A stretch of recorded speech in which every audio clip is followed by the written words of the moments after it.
मुकर्रम मोहतरम सदर जनाब इब्राहिम और अस्सलाम वालेकुम अल्हम्दुलिल्लाह रब्बिल आलमीन वस्सलातु वस्सलामु अला सय्यिदिल अंबिया वल मुरसलीन अम्मा बाद अऊज़ु बिल्लाहि मिनश शैतानिर रजीम बिस्मिल्लाहिर रहमानिर रहीम क़ाल अल्लाहु तबारक व तआला फिल क़ुरआनिल मजीदिल करीम क़ुल हल यस्तवी अल्लज़ीना यअलमून वल्लज़ीना ला यअलमून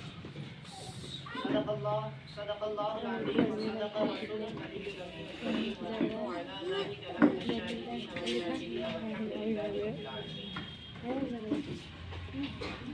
अल्लाह तबारक व तआला ने कुरान मजीद में कई जगहों पर इल्म दीन की अहमियत को बयान फरमाया, इल्म नॉलेज की अहमियत को बयान फरमाया है।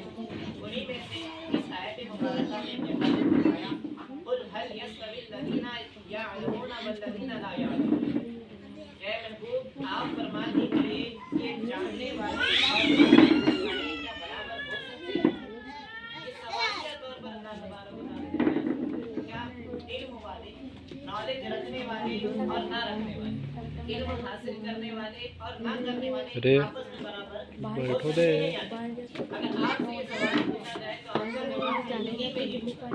आप देखो बड़ा पढ़ देते इल्म वाला और जहल वाला, इल्म वाला और बेइल्म वाला बराबर नहीं हो सकता।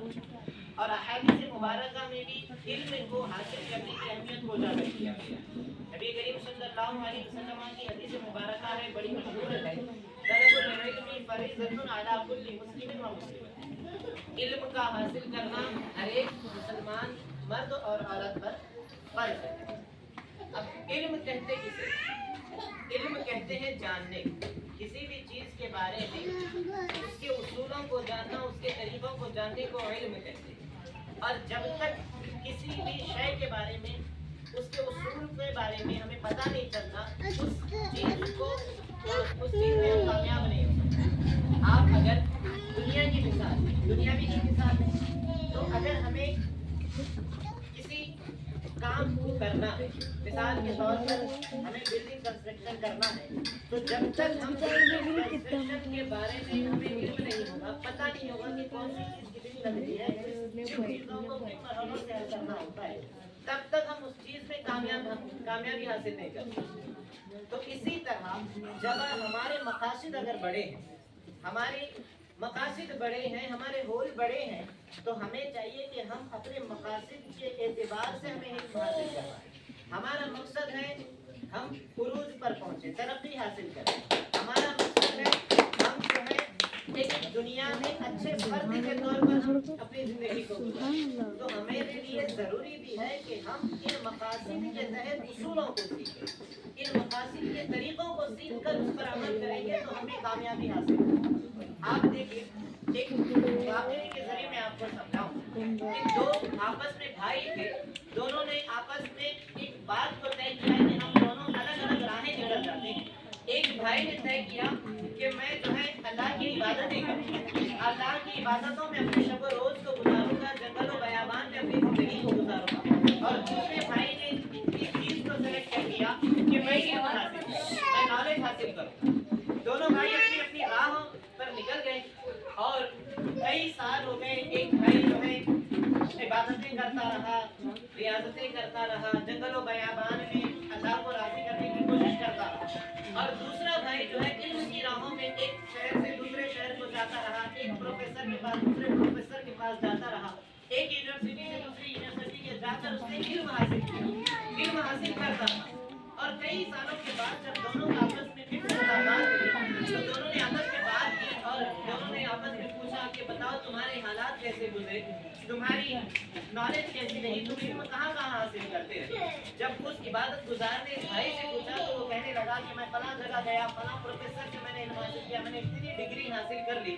और अब जब इल्म हासिल करने वाले ने इस इबादत गुजार से पूछा कि अब बताओ तुमने कैसी इबादतें की, तुम्हारे साथ क्या क्या हुआ। तो इस इबादत गुजार ने बताया कि मैं शब रोज इबादतें करता रहा, जंगलों बयाबान में इबादतें करता रहा, लेकिन एक वक्त मेरे पास एक दिन ऐसा आया कि रात के वक्त मैं जंगल में सफर कर रहा था اور اچانک سے میرا پیر جو ہے رات کی تاریکی میں مجھے دکھا نہیں اور اچانک سے میرا پیر جو ہے ایک میڈک پر پڑ گیا جس کی وجہ سے وہ میڈک مر گیا. اب وہ میڈک پر مجھے بڑا ترس آیا اور میں اس میڈک کو اٹھا کر اپنے شملے میں اس کو باندھ لیا اور اس کو سر پر ہی رکھا رہا. اب یہ سننے کے بعد اس علم والے نے بھائی نے کہا کہ بھائی جتنی تم نے عبادتیں کی ہیں جتنی تم نے ریاضتیں کی ہیں وہ سب بیکار ہو گئی. کیوں بیکار ہو گئی؟ تو اس نے کہا کہ تم نے جو یہ میڈک اٹھا کر اپنے سر پر رکھی ہے یہ کیونکہ ناپاک ہے, اس کا خون ناپاک ہوتا ہے اور اسی کو لے کر تم نے عبادتیں کی ہیں, تو یہ تم جو عبادتیں کی ہیں یہ سب کی سب ناکام ہوئی. تو اس طرح جاننے والے اور نہ جاننے والے میں فرق یہ ہوتا ہے کہ جان کر عمل کرنا, جان کر کام کو کرنا اس میں کامیابی ہوتی ہے اور نہ جان کر عمل کرنے سے ناکام ہو جاتے ہیں. یہ اسکول مدرسے جو کالجز ہوتے ہیں یہ اسی طرح کے ادارے ہوتے ہیں کہ جس میں نالج دیا جاتا ہے, علم سکھایا جاتا ہے. اور اب یہ تو ہماری یہ ذمہ داری تو اسکول والوں کی ہے کہ بچے کے اندر علم لائیں, تعلیم یافتہ اسے بنائیں, اسے دنیا کی ترقی میں اس کو بھارے منزلوں کو طے کرتے چلے جائیں. اب اسی کے ساتھ ساتھ صرف بچوں کی اسکول والوں کی ٹیچر کی ذمہ داری نہیں ہوتی بلکہ اسی کے ساتھ ساتھ والدین کی بھی ذمہ داری ہوتی ہے. والدین کے لیے بھی ضروری ہے کہ وہ اپنے بچوں کو اسکول کی جو فارمیلٹیز ہیں ان کو پورا کرنے میں ان کی ہیلپ کریں.